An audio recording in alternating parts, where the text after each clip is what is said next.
बेनकाब Bahraich model. Bahraich model बेनकाब हो गया है और सुप्रीम कोर्ट पर अब सबकी निगाहें टिक गई हैं। क्या है बहराइच मॉडल? नमस्कार, मैं हूं प्रेम कुमार। प्रणाम इंडिया में आपका बहुत बहुत स्वागत है। ये बहराइच मॉडल जिस बारे में हम चर्चा करने जा रहे हैं, बीजेपी का ये बहराइच मॉडल है और ये मॉडल पूरी तरीके से बेनकाब हो गया है। पूरी तरीके से बेनकाब का मतलब ये है कि जो बहराइच मॉडल बीजेपी ने प्रयोग के तौर पर शुरू किया, उसके जो पुर्जे पुर्जे हैं खुलकर सामने आ चुके हैं और जनता को अब दिख रहा है कि ये बहराइच मॉडल किस तरीके से समाज में सांप्रदायिकता को बढ़ावा देने, समरसता को खत्म करने, सांप्रदायिक सौहार्द को खत्म करने के लिए एक मॉडल के तौर पर इस्तेमाल किया जा रहा था। और आपको हम दिखाएंगे और बताएंगे आज की इस चर्चा में, यही बात हम बताने जा रहे हैं कि ये बहराइच मॉडल वास्तव में इसने भारतीय जनता पार्टी की सियासत की पोल खोलकर रख दी है और अब इस पर तरह तरह से बात की जा रही है। पहले क्या हुआ, इस मॉडल में होता क्या है, कैसे काम करते हैं? देखिए, माँ दुर्गा की प्रतिमा का विसर्जन हो और उस विसर्जन में माँ की गालियां दी जाए, फिर भी जोर शोर से नारे लगे, ये एक बात है। दूसरी बात ये कि उसका मार्ग क्या हो, किधर से ये जाए, ये मार्ग तो हमेशा के लिए समस्या रहती है। हर जगह कहीं भी दंगे जैसी स्थिति होती है तो उसके लिए मार्ग सबसे अहम बात हो जाती है।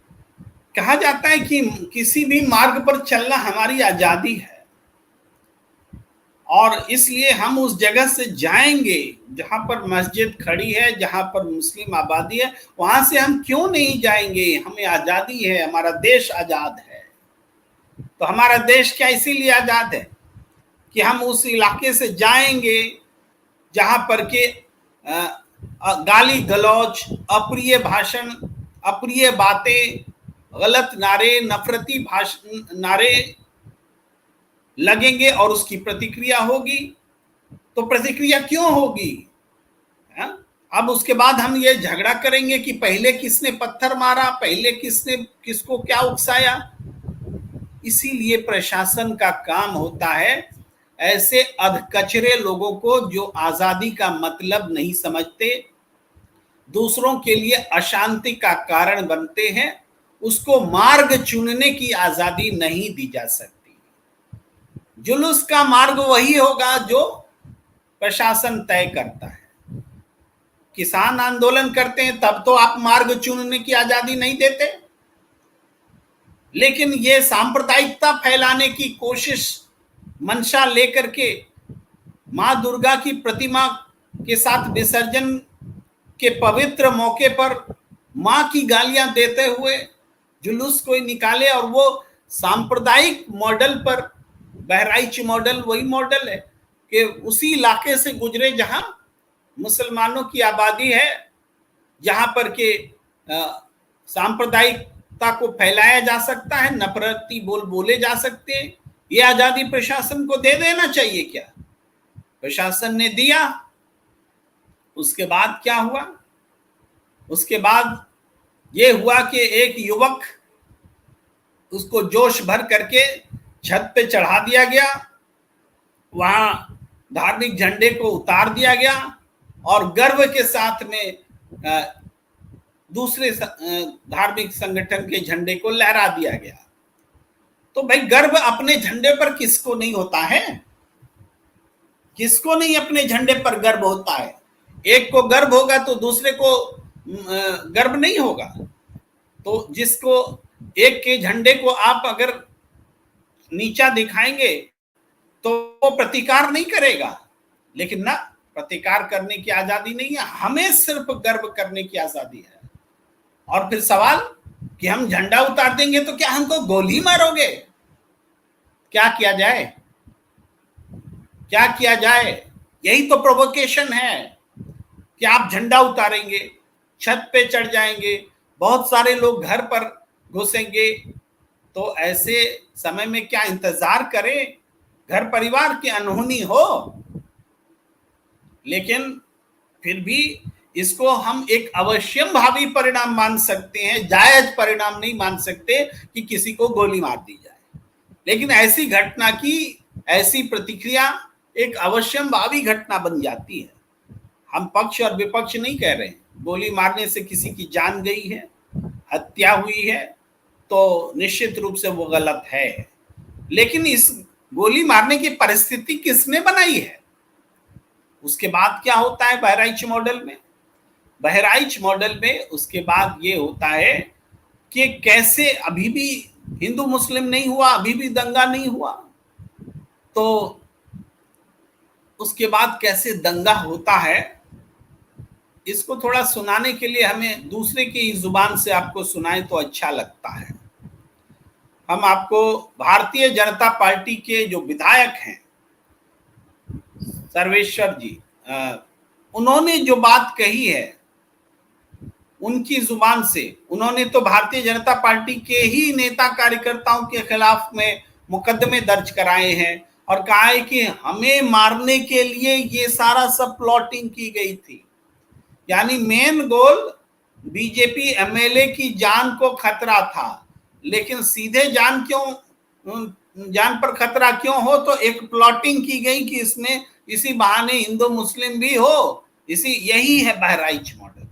कहीं पे निगाहें, कहीं पे निशाना, भाई नफरती एजेंडे पर चलते हुए अपने निशाने को साधो, ये बहराइच मॉडल सामने आया है। मैं सुनाना चाहता हूं उनके बयान को, पहले थोड़ा सुन लीजिए, उसके बाद आगे बढ़ता हूं।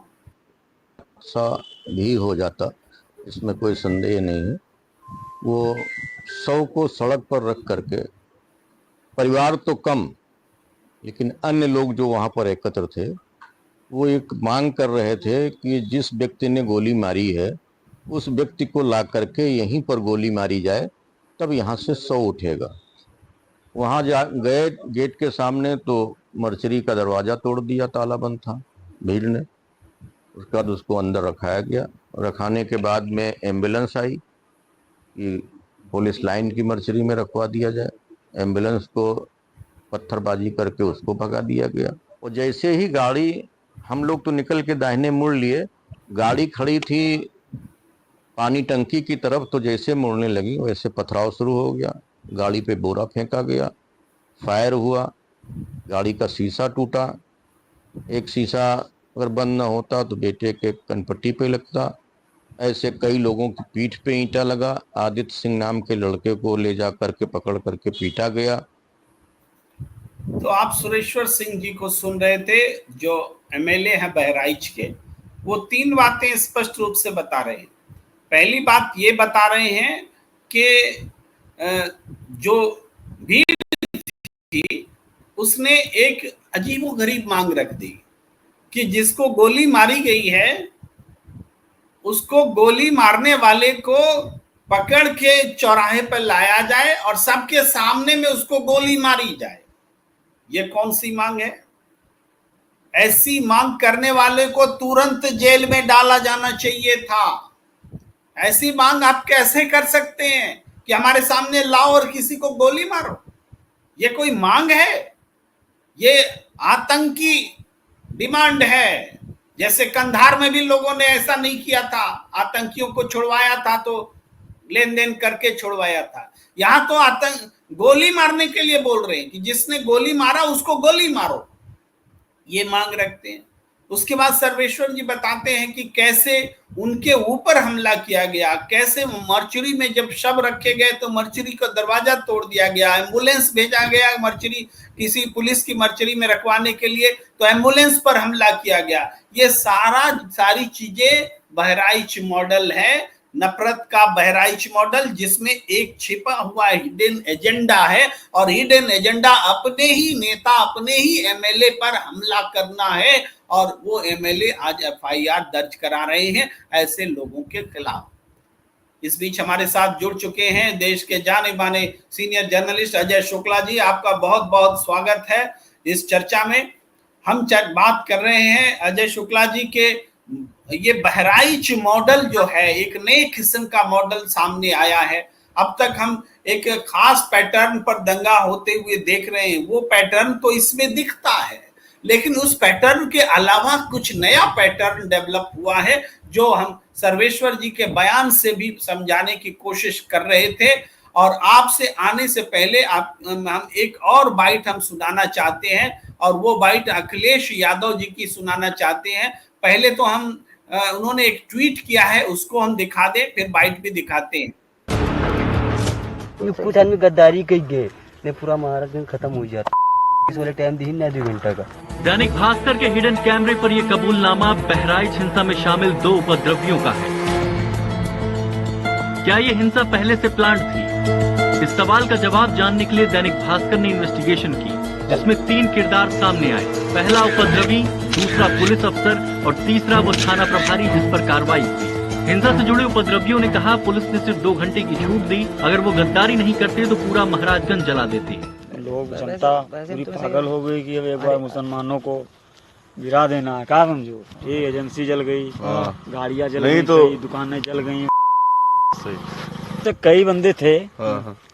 अब कोई हम जरूरी थोड़ी ना हम ही फूकेंगे, जिसका नंबर आ गया है वही फूक देगा।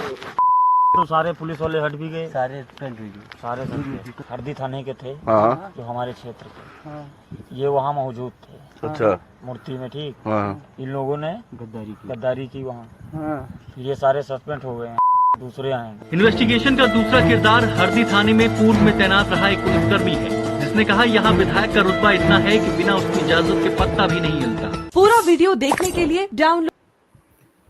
ये विधायक का रुतबा बता रहे हैं, आप साफ तौर पर देख रहे हैं कि 3 किरदार दिखा दिए गए। पुलिस है, थाना प्रभारी है, पुलिस अफसर है, थाना प्रभारी है और 2 मिसक्रिएंट्स हैं, बदमाश हैं। और वो कहते हैं कि कई ऐसे लोग थे जिसकी जब बारी आएगी वो ये घटना को अंजाम दे सकता है।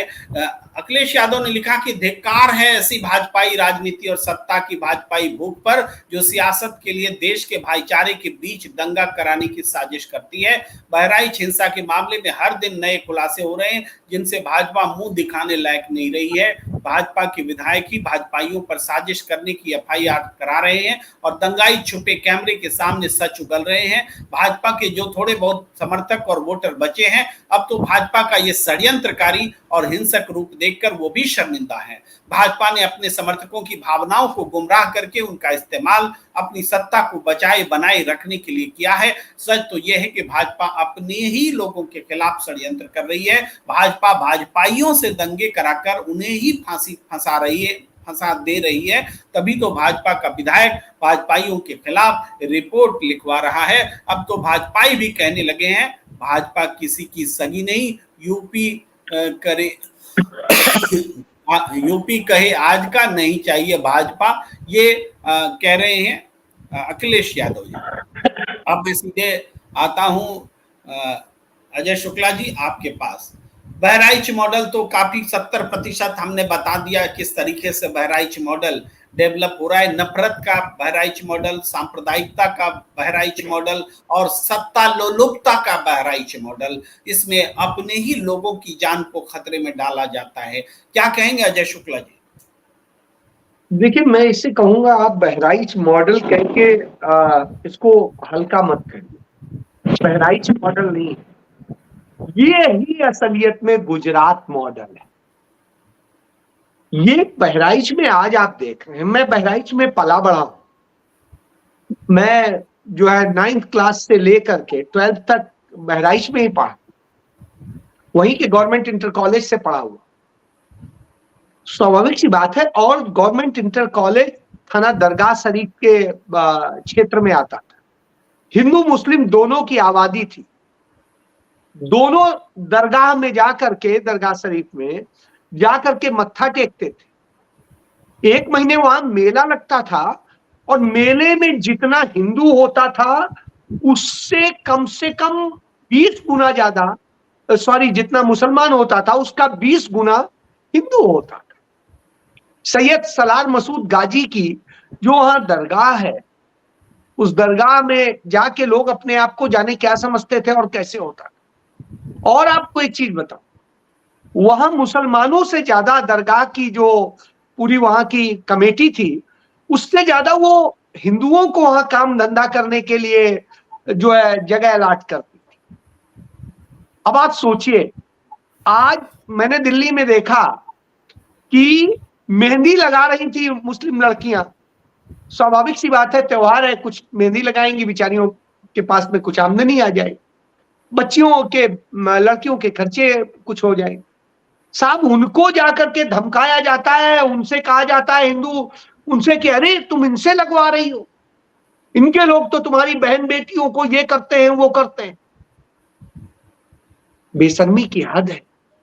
ये कहां से आया? ये यूपी में नहीं था भाई। मैं कानपुर में पैदा हुआ, पापा के साथ में, चूंकि पुलिस सर्विसेज में थे, डिफरेंट प्लेसेस में वो पोस्टेड रहे, कभी बनारस रहे, कभी फैजाबाद रहे, कभी बहराइच रहे, कभी और जगह रहे, मतलब पूरा उत्तर प्रदेश लगभग मैंने उनके साथ छाना है। और एक एक जगह देखी है। मुझे पता चलता था एक ही क्लास मैंने दो जगह पढ़ी। पहली बार वो जगह थी जहां मैं 4 साल रहा था। पिताजी ने किया था कि हम ट्रांसफर होते रहेंगे, तुम लोग इस बार यहीं पे शहर में रहना। तो आप यह समझ लीजिए कि मैंने इतना माइन्यूटली वहां पर देखा है। और हमारे तमाम कम्युनिटी के लोग दोस्त थे। वहां तराई का क्षेत्र पता, वहां सिख भी हैं। तो वो सब कुछ अपनी आंखों से देखा है, वो मोहब्बत देखी है। वहां इस तरह की स्थितियां नहीं होती थी। लेकिन आज ये स्थितियां क्यों हुई हैं? क्योंकि यह प्रयोग किया गया है वो गुजरात का वही मॉडल कि पहले साबरमती एक्सप्रेस में खुद आग लगवाओ। ये मैं ऐसे नहीं कह रहा हूं, वहां के मुख्यमंत्री रह चुके शंकर सिंह वाघेला ने इसको बाकायदे कहा, कोट किया है। जो रेलवे ने, प्रोटेक्शन फोर्स ने, पूरी कमीशन ने जांच की थी कि रेल में कैसे आग लगी, उस कमीशन ने अपनी रिपोर्ट में कहा है कि आग अंदर से ही लगी, बाहर से नहीं लगाई गई। यानी साबरमती एक्सप्रेस में खुद आग लगवाई गई और लगवा करके और फिर लोगों के मन में एकदम से जहर भरा गया, धमकाया गया, पूरा प्लान किया गया था। और फिर गुजरात के दंगे शुरू हुए और 3 दिनों तक पुलिस को कह दिया गया कुछ नहीं देखना है, कुछ नहीं बोलना। 3 दिन बाद में निकल के आती है, हाँ अब हम कार्रवाई कर रहे हैं, कार्रवाई कर। यहां पर क्या हुआ? 2 लड़के जो स्टिंग ऑपरेशन में जो बता रहे हैं दैनिक भास्कर के, वो यही तो बता रहे हैं कि हमें 2 घंटे का पूरी खुली छूट दे दी गई कि महाराजगंज में खत्म कर दो मुसलमान। और आप देखिए उस वीडियो को, आप देखिए, महाराजगंज निकल गया मुंह से, बहराइच नहीं, वो जगह नहीं प्रेम जी, वो जगह जो है महसी थाना क्षेत्र में, हरदी में, वो जगह का नाम महाराजगंज है। मैं जिले महाराजगंज की बात नहीं कर रहा हूं। डिस्ट्रिक्ट बहराइच में तहसील जो है महसी, उसमें महाराजगंज जो है जगह है जहां पर ये पूरा बवाल हुआ, उस जगह का नाम बता। मैं वहां पे पूरा घूमा हूं, इसलिए बचपना मेरा गुजरा है तो मुझे आइडिया है उसका। और उस जमाने में डिप्टी एसपी बड़ी चीज होती थी, तो साहब जिले में 2 ही 3 डिप्टी एसपी होते, तो सब, यदि आप उनके बेटे हैं तो एक थोड़ी सी प्रोटोकॉल भी मिल जाती थी बड़ी तरह से। तो मैं यही बता रहा हूं कि उस समय एक एक चीज मैंने बचपने में देखी है, छोटेपन में, कि किस तरीके से क्या क्या हो रहा था। इतना मोहब्बत थी लोगों के बीच में। एक साबिर चचा थे और मुईद अंकल, वो बिल्कुल हमें लगता था कि मेरे अपने चचा हैं, अपने वो हैं, और उस तरह से होता था। क्यों? क्योंकि आपस में ऐसी मोहब्बत थी। लेकिन आज जो जहर बोया गया, मैं यही बता रहा हूं कि गुजरात का वह मॉडल यहां अडॉप्ट किया जा रहा है, और यही नहीं किया जा रहा, पूरे देश में किया जा रहा। तो जब यह किया जा रहा हो, निश्चित रूप से तकलीफ होती है। मेरी सुबह ही वहां अग्रवाल फैमिली है, जो है पुलिस लाइन के पीछे ही रहते हैं, क्योंकि हमारा जो सरकारी बंगला था वो पुलिस लाइन में ही मिला हुआ था। तो उस समय तक तो ये पूरा खाली था, पूरा मैदान पड़ा हुआ था, खेत थे। अब तो वहां बस्ती हो गई है, बहुत जगह नहीं। तो अभी सुबह उनका मनोज अग्रवाल का फोन आया था, तो बात हो रही थी, मैं पूछा तो उनके ससुराल है वहां पर, वो बता रहे थे कैसे कैसे क्या हुआ है। अब आप एक चीज सोचिए, जो बात वो बता रहे थे मैं कैमरे में बता नहीं सकता हूं किस किस तरीके से प्लान किया गया था, क्या था, क्योंकि कल के दिन उनको ना समस्या आ जाए। बेचारे खुद इस बात को बताते हैं कि कहा गया ये करना है, तुम लोग जो है अलग हट लो, अपने वो करो। तो ये प्लानिंग पूरी की गई थी, पुलिस इसमें इन्वॉल्व थी, प्रशासन इन्वॉल्व था, और ये पूरी साजिश रच के एक मॉडल तैयार करना था, जिससे कि आने वाले जो झारखंड का चुनाव हो या महाराष्ट्र का चुनाव हो, उसमें कैसे उसका इस्तेमाल किया जाए।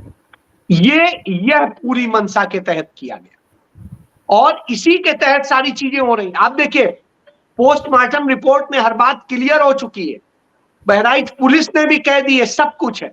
लेकिन वहां से 400 किलोमीटर दूर बुलंदशहर में ब्राह्मण सम्मेलन होता है। एक सिटिंग राज्यपाल, एक पूर्व राज्यपाल जो पहले यूपी सरकार में मंत्री भी रहा है, वो मौजूद होते हैं। उसके अलावा महेश शर्मा जो पूर्व केंद्रीय मंत्री है, सांसद है, वो मौजूद होता है। वहां नूपुर शर्मा सरेआम, नूपुर शर्मा वकील भी, सरेआम झूठ बोलती है, जबकि बहराइच पुलिस साफ साफ बता चुकी है, अपने उस पर बता चुकी है क्या है। तमाम अखबारों में, अमर उजाला अखबार सहित तमाम अखबारों में छप भी चुका है पोस्टमार्टम रिपोर्ट, और उसके बावजूद वो झूठ बोलती है। आंख निकाल ली गई, ये कर लिया गया, नाखून ये कर दिए गए, वो कर दिया गया, और सरकार चुपचाप देख रही है, पुलिस चुपचाप देख रही है। बहराइच पुलिस, जिसका इस मामले में कॉग्निजेंस बनता है, वो एफआईआर भी नहीं दर्ज कर रही कि नफरत और झूठ फैलाने का। आप बताइए, सिर्फ नूपुर शर्मा नहीं है, तमाम एंकर्स ने किया, तमाम सालों ने किया, किसी के खिलाफ हुई एफआईआर? नहीं हुई। नूपुर शर्मा की एक का ट्वीट में देख रहा था, जिसमें उन्होंने उस बयान के लिए माफी मांगी है। क्या फर्क पड़ता है, आपने भड़का दिया, इस माफी मांग लेने से तो नहीं सही हो जाता है। आपने जानबूझ के साजिश के तहत किया। मैं आपको कहूं, गोली मार दूंगा, उसके बाद कहूंगा सॉरी सॉरी, मैं तो दूसरे को मारना चाह रहा था, मैं तो गलत समझ बैठा, इसलिए मैंने मार दिया, तो क्या क्षमा हो जाएगा? साहब, कानून कानून है। इंटेंशन चलिए आपकी इंटेंशन देखी जाती है लॉ में। लॉ में सिर्फ ये नहीं होता है, इंटेंशन देखी जाती है, और यहां इंटेंशनली कहा जा रहा है। यह बात देखिए, कटोगे बटोगे, ये सारी बातें कही गई। इसका मतलब है आप इंटेंशनली कह रही हैं और बाद में माफी मांगने का ड्रामा कर रही हैं। अभी आप किसी के लिए कह देंगे, झूठ फैला देंगे, और फिर एक दिन बाद में माफी मांग लेंगे, तो क्या माफ कर देगा कानून? कानून में एक इंटेंशन सबसे बड़ा सब्जेक्ट है। वही एक गोली मारी जाती है, उसे जो है हत्या का प्रयास माना जाता है, और वही एक एक्सीडेंटली मानी जाती है। अच्छा शुक्ला जी, वो एमएलए साहब जो कह रहे हैं कि उनको मारने की साजिश थी और वो बीजेपी के कार्यकर्ताओं पर मुकदमा चला रहे, ऐसा कोई मॉडल गुजरात में दिखा था क्या? गुजरात में आपको दिखा नहीं? चलिए, वो तो उनकी पार्टी के थे। वहां पर जाकिया जाफरी जो इतनी लड़ाई लड़ी है, जो सांसद थे कांग्रेस के जाफरी साहब, उनकी हत्या क्या आप देखते? हत्या की साजिश नहीं समझ में आती? तब वो सबसे बड़े लीडर के तौर पे उस समय थे। और उनको मार देने के बाद में एक वैक्यूम हो गया। उन्होंने तो नरेंद्र मोदी जी को फोन भी लगाया था मरने से पहले।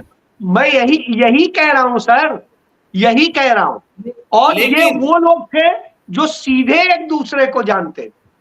लेकिन इस मामले में हम कह रहे हैं कि हिंदू और बीजेपी का नेता, उसको शिकायत है कि मेरे खिलाफ में ये सारा कुछ हुआ। ये नया मॉडल, नए किस्म का मॉडल हम यहाँ ध्यान दिलाना चाह रहे हैं। सर मैं इस पे भी एक दिखा देता हूं।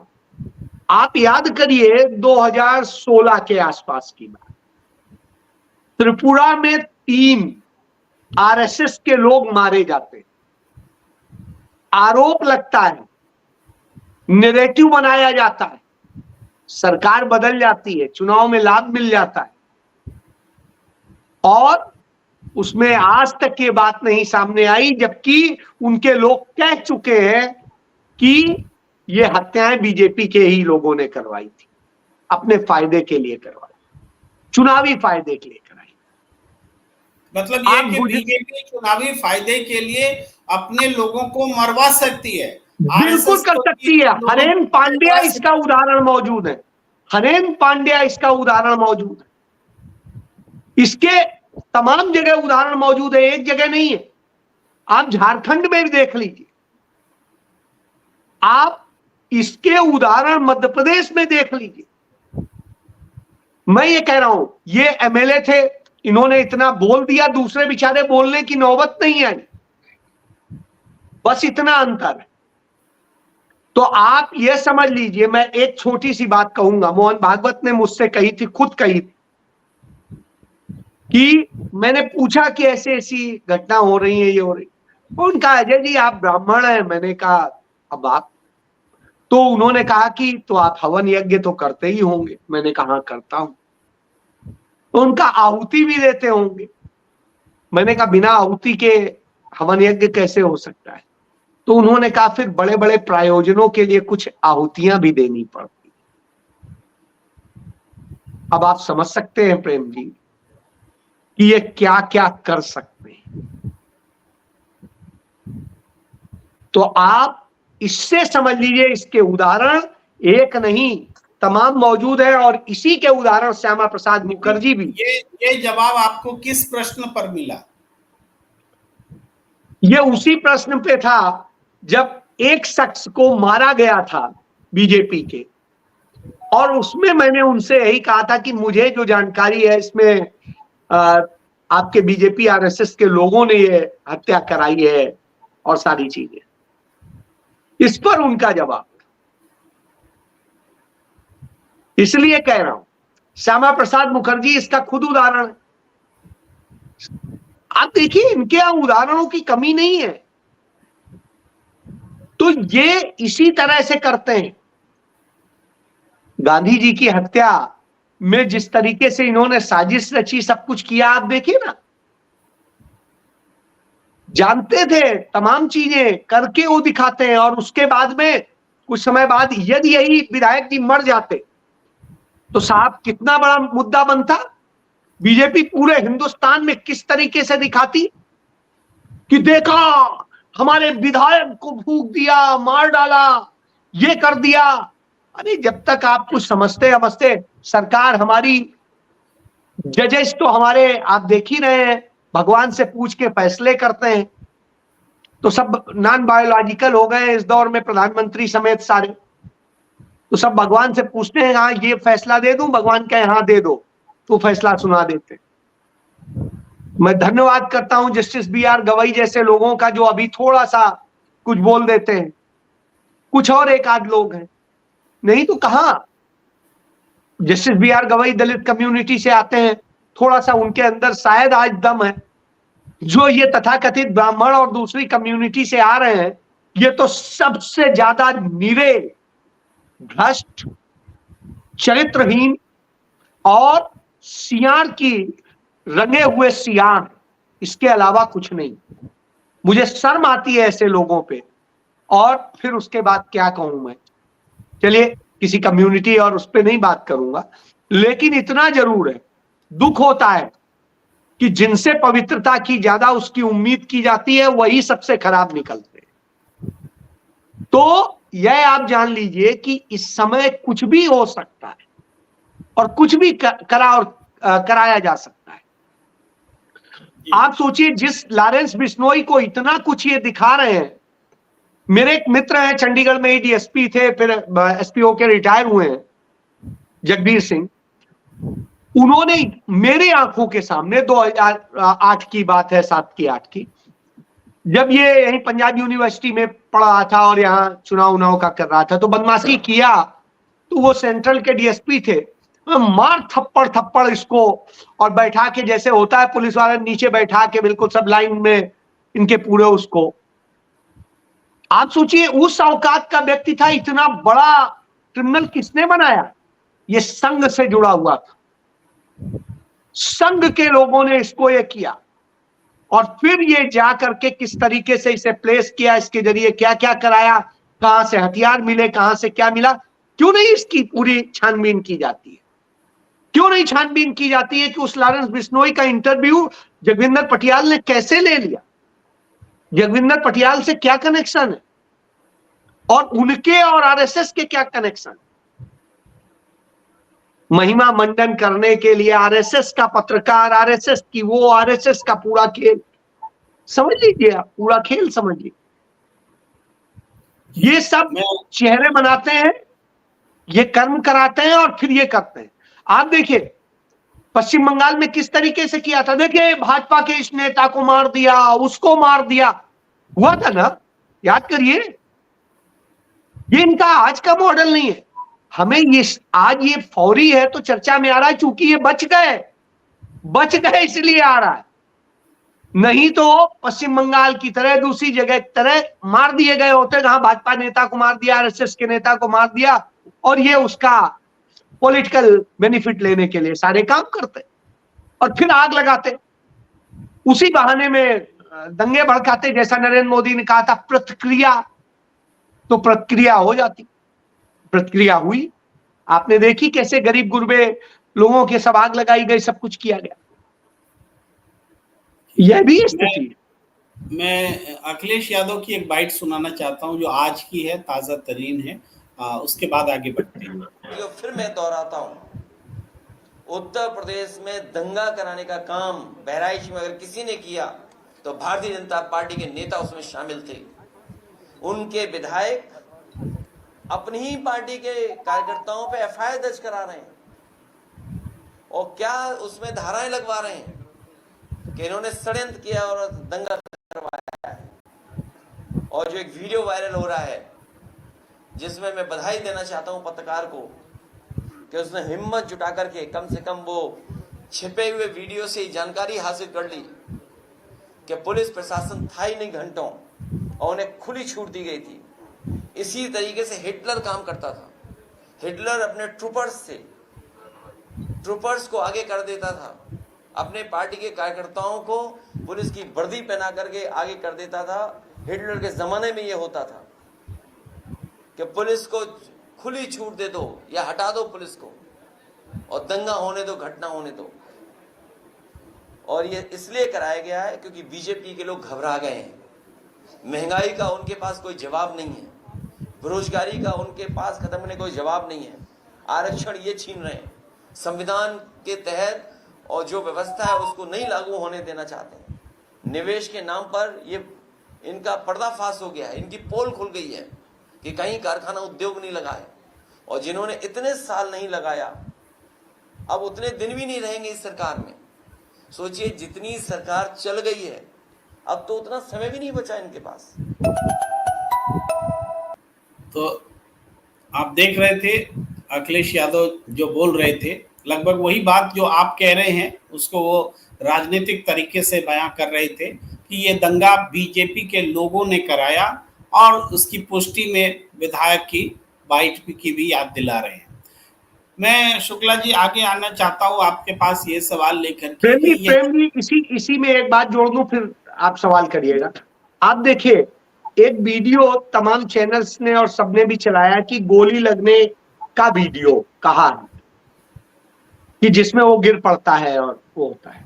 उस वीडियो को देखिए आप। इसको चूंकि गोली जब चलती है किस एंगल से चलती है और कहां लगती है और क्या है, इसका मतलब है गोली उस साइड से चली जिस साइड में ये पूरी भीड़ थी, गोली अंदर से नहीं चली। तो जो गोली वो दिखाई गई है वो वीडियो, उस वीडियो के मुताबिक तो वो हिंदू पक्ष की तरफ से चलती हुई गोली दिख रही। यानी इस बात को समझा जा सकता है कि कैसे भाजपा की उस यज्ञ की आहुति बना वो राम गोपाल मिश्रा। बस इसके बाद आप जो पूछना चाहें। जी बिल्कुल संदेश क्लियर है। और उस एंगल का जिसमें कि लड़खड़ाता हुआ वो गिरता है, पहली गोली लगने का जो दृश्य है, उसको अगर विश्लेषण कर लिया जाए तो ये समझ में आता है कि राम गोपाल मिश्रा इस नफरती आग में आहुति बन करके सामने है। और मैं आगे एक सवाल लेता हूं आपसे कि सुप्रीम कोर्ट ने तो रोक लगा रखी है कि कोई बुलडोजर नहीं चलेंगे। आज एक और रोक लगाने का आदेश उनको देना पड़ा है कि कल तक सुनवाई जब हम तक शुरू नहीं करते तब तक बुलडोजर रोक के रखिए। तो और उस पर भी भाषा ऐसी है कि अगर आप अपनी फिर भी अपनी मर्जी से करते हैं तो आप उसके लिए जवाबदेह होंगे, ऐसा करके उन्होंने लिखा है। अपनी मर्जी से कैसे करते हैं, ये भी तो एक प्रश्न है। आप तो कानून के जानकार भी हैं और आप देख रहे हैं सुप्रीम कोर्ट की सीधे अवमानना हो रही है और उसके बाद एक और अवमानना की अपॉर्चुनिटी दे रहे हैं कि माने हम ये कह रहे हैं कि फिर से नोटिस जारी करने की क्या जरूरत थी, कल तक रोक लगाना है। रोक तो लगा ही हुआ है, बुलडोजर पर रोक लगी हुई है। प्रेम जी नहीं, चूंकि स्पेसिफिक जब कोई वो होता है तो स्पेसिफिक ऑर्डर भी एक जारी करना पड़ता है फौरी। उसमें मैं उस पे नहीं कोई बड़ी बात कहूंगा। मैं दूसरी बात पे उस पे कहूंगा कि आज देखिए देश की सर्वोच्च अदालत इतना विवश स्थिति में नजर आती है। वो कहती है कि यदि उसके बाद भी अपनी मर्जी से आपने चलाया तो आप जिम्मेदार होंगे। अब आप एक चीज समझ लीजिए कि अदालत इतनी विवश हो गई है देश की, इतनी असहाय है कि उसे लगता है कि उसके कोई सुन लेगा तो वो प्रवचन ही दे रहे हैं और कुछ नहीं, इससे ज्यादा सरकार मानेगी नहीं मानेगी, इस स्थिति में आ गया। क्योंकि जो ऑर्डर होता है किसी अदालत का, वो इंप्लीमेंट कराने के लिए या तो चीफ सेक्रेटरी होता है, डीजीपी होता है, इन्हीं को माध्यम होता है। अब आप एक चीज सोचिए कि वो ऑर्डर कर रहे हैं, उसके बावजूद उनके अधीन के सारे विभाग वही काम कर रहे हैं जो पहले का ऑर्डर है, उसी बेंच का ऑर्डर है, उसका ऑर्डर का पालन नहीं हो रहा है। वो दोबारा भी सुनवाई करके स्पेसिफिक केस के लिए ऑर्डर जारी कर रहे हैं और जब स्पेसिफिक केस के लिए कर रहे हैं तब भी उन्हें विवश होना पड़ रहा है। इसलिए इससे दिखता है कि न्यायपालिका कितनी पंगु बना दी गई है। क्यों? जैसा मैंने पहले कहा, चीफ जस्टिस भगवान से पूछ के फैसले सुना रहा है, तो साहब बेचारा करेगा क्या? कल के दिन वो रजिस्ट्री वो कहेगा ठीक है अब इस केस को हम अपने यहां ट्रांसफर करते हैं। तो आप बताइए, हुआ भी है, पहले हुआ भी है कई केसेस में, इन्हीं के समय में हुआ, इसके पहले कभी नहीं हुआ था। चंचू के पहले कभी भी ऐसा नहीं हुआ कि जो केस कोई कोर्ट सुन रही थी उससे लेके दूसरे को सौंप दिया गया, जब तक कि वह जज खुद नहीं मना कर देता है कि नहीं हम इस केस को नहीं सुनेंगे क्योंकि मेरा ये पर्सनल इसमें इंटरेस्ट होता है या मैं कोई कारण है जिस कारण से सुनवाई नहीं करूं, जिससे कि न्याय की निष्पक्षता बनी रहे। लेकिन यहां तो उल्टा होता है। आप याद करिए, दिल्ली में एक गर्भाधान का मामला था और उसको लेके एक जस्टिस ने ऑर्डर पास किया था और नतीजा क्या हुआ? तुरंत रात को ही और उन्होंने अपने कोर्ट में ट्रांसफर किया और ऑर्डर पास कर दिया। इस तरह से होता है। तो यह आप जानिए, ये एक नहीं दसियों इस मामले हो चुके हैं चंचूड़ के समय में। जी तो मैं एक बाइट सुनाना चाहता हूं जो एक मुस्लिम महिला है इस पूरे प्रकरण पर जो बात अपनी रख रही है और जो पीड़ा रख रही है उसको दर्शकों के सामने लाना जरूरी है। फिर मैं आपके पास आता हूँ। आप नफरत की राजनीति ही करना जानते हो, आप गिराओ। जो भी हमारे साथ जुल्म और ज्यादती करना चाहते हैं आप करिए, लेकिन हुजूर पाक की शान में गुस्ताखी बर्दाश्त कोई भी मुसलमान नहीं करेगा। चाहे हमारी दुकानें आपने बहराइच में लूटी, आपने हमारे घरों को लूटा, आपने हमारी इज्जत आबरू लूटी चुन चुन करके मुसलमानों के घरों को। अरे दुकानें तो तभी लूट ली गई थी, मकान तो तभी जला दिए गए थे जिस दिन ये जुलूस निकला था। हम कहते हैं किसी को गोली नहीं लगनी चाहिए, तो क्या मुझे सेल्फ डिफेंस का अधिकार नहीं है? अगर कोई मेरी इज्जत लूटने की कोशिश करेगा तो क्या मुझे कोई अधिकार नहीं है? कानून मुझे कोई अधिकार नहीं देता क्या? है, बिल्कुल मुझे अधिकार, कानून मुझे अधिकार देता है, संविधान मुझे बहुत से अधिकार देता है। मुझे खाने पीने जीने की और सम्मान तरीके से जीने की आजादी मुझे यही संविधान देता है। पूरा बहराइच दंगे की चपेट में, पूरा बहराइच जल चुका है। ये देश की जो मीडिया दिन रात नफरत परोसने का काम कर रही है। सिर्फ आप टोपी देखिए, दाढ़ी देखिए, किसी का बुर्खा देखिए, किसी का हिजाब देखिए, और इसी के नाम पर अगर मेरी टोपी है, मैं प्राउड से कहती हूँ कि मैं मुसलमान हूँ, मैं एक हिंदुस्तानी मुसलमान हूँ। यहाँ पर मेरे सामने कई ऐसे भाई हैं जो यहाँ पे टोपी और दाढ़ी में आपको नजर आएंगे। हम हिंदुस्तानी मुसलमान हैं, लेकिन अगर मेरे हुजूर पाक सल्लल्लाहु अलैहि वसल्लम की शान में कोई गुस्ताखी करेगा तो इस देश का मुसलमान इस बात को बर्दाश्त नहीं करेगा। हम अक्सर कहते हैं हमारी मस्जिदों को आप गिराते हो, आप गिराओ। अगर आप नफरत की राजनीति ही करना जानते हो, आप गिराओ। आप हमारा नाहक खून बहाना चाहते हो, हम वो भी बर्दाश्त करने को तैयार हैं। आप जो भी हमारे साथ जुल्म और ज्यादती करना चाहते हैं आप करिए, लेकिन हुजूर पाक की शान में गुस्ताखी बर्दाश्त कोई भी मुसलमान नहीं करेगा। इस बात को हम हमेशा इस बात को कहते हैं कि आप चाहे हमारी दुकानें आपने बहराइच में लूटी, आपने हमारे घरों को लूटा, आपने हमारी इज्जत आबरू लूटी, लेकिन हुजूर पाक की शान में अगर कोई गुस्ताखी करेगा, इस तरीके के ऐसे शैतान अगर इस देश के अंदर प्रशासन की छूट पर यहाँ पर जिस तरीके की राजनीति करे अपने व्यक्तिगत स्वार्थ के लिए। तो ये पूरी बाइट थी, एक गुस्सा था और एक पक्ष है जिसका गुस्सा हमने दिखलाया है, जो आमतौर पर रह जाता है। तो इस हालात को, ऐसे हालात को कैसे सुधारा जाएगा? ये बहराइच से कहीं और फैलेगा, कहीं और से कहीं और फैलेगा, तो ये तो पूरे देश में केरोसिन छिड़का हुआ है, जैसा राहुल गांधी ने कभी कहा था। अजय शुक्ला जी, आखिरी कमेंट। नहीं, मैं बिल्कुल ये कह रहा हूं कि आज स्थिति ये है कि पूरे हिंदुस्तान में सच्चाई यही है, केरोसिन डाला हुआ है, छिड़का हुआ है, बस एक चिंगारी डालने की जरूरत है। यदि आप बताइए ये लोगों के दिलों में इस तरह से जहर न बोया गया होता, दिलों में इस तरीके से सब न किया गया होता, तो क्या ऐसा होता? मैं 100% कह रहा हूं कि जिस तरह से हालात बनाए गए हैं वो चिंताजनक है। निश्चित रूप से इस देश को आग लगाने का काम हुआ है और वही आग लगाने का काम चल रहा है। और ये इतना ही अभी साधारण मत देखिए, मैं एक और चीज कहूंगा, मैं इन लोगों को भी कहूंगा जो यहाँ पे दिल्ली में बैठ के इतना कुछ बोलते हैं, मीडिया के सामने बोलते हैं, ये लोग इकट्ठे होके मदद करने क्यों नहीं जाते हैं उन मुसलमानों की जहां आग लगी है? असली लड़ाई तो वहां है ना।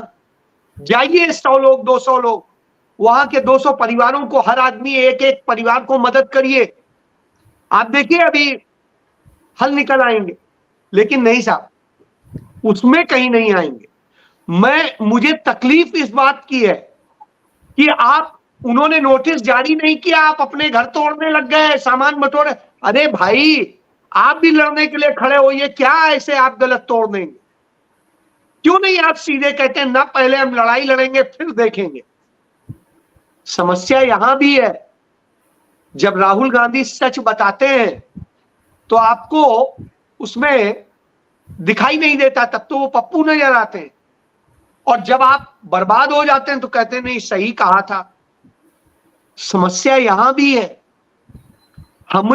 मुझे आज भी याद आता है, उसी बहराइच ने 1989 में कांग्रेस पार्टी को हराया था, याद करिए ना। वही आरिफ मोहम्मद खान क्या आज बोल रहा है उसी बहराइच के लिए, जो वहां से सांसद था, तमाम बातें कर रहा था,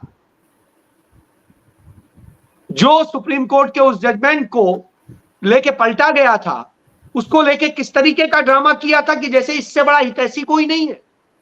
आज बताइए उन महिलाओं, बेटियों और सबके लिए बोल रहा है जिनके आबरू पे भी हाथ डाला गया और न जाने क्या क्या वहां किया गया।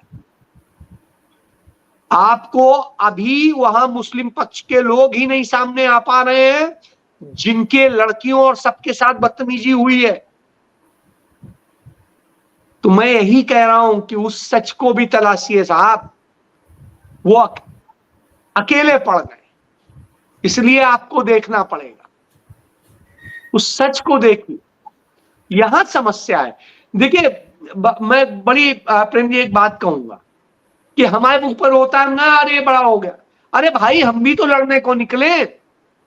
हम बस सब कुछ यही सोचें कि वो भगवान आके कर जाएगा, भगवान देखेगा, ये ऐसे करेंगे वो ऐसे। अरे भगवान कुछ नहीं करेगा। जब आप करोगे तब कोई दिखाई देगा। तो ये भगवान का, अल्लाह का और इनका ये सब ड्रामा बंद कीजिए। आप ही करेंगे, आप ही लड़ेंगे, आप ही कोर्ट जाएंगे, आप ही सामना करेंगे, आप ही फैक्ट फाइंडिंग देंगे। और जब आप निकल के ये करना शुरू कर देंगे ना, ये दुम दबा के भागेंगे। 1953 में पंडित नेहरू ने ये बात कही थी। ये कथित जो सांप्रदायिक संगठन है, सांप्रदायिक लोग हैं और ये कथित राष्ट्रवादी लोग हैं, ये असल में बहुत मक्कार लोग हैं। इनकी मक्कारी को पहचानिए। उस समय तो जाके बैठ जाएंगे। हाँ, मुस्लिम बन के ही आप देखिए आरिफ मोहम्मद खान ने मलाई खाई और उन आतंकवादियों को छोड़ के आने वालों में से थे वो, याद करिए आप, जो छोड़े गए थे। तो ये सारे किस्से याद करिए। ये लोग किसी के हितैषी नहीं है, सिर्फ अपने लिए कर रहे हैं। तो उनको पहचानिए और लड़ाई को उस तरह से लड़िए, सिर्फ उनके नाम की राजनीति। आप बताइए, इतना मुस्लिम्स की बात करता है वो हैदराबाद वाला, और स्थिति है क्या वो गया वहां पर?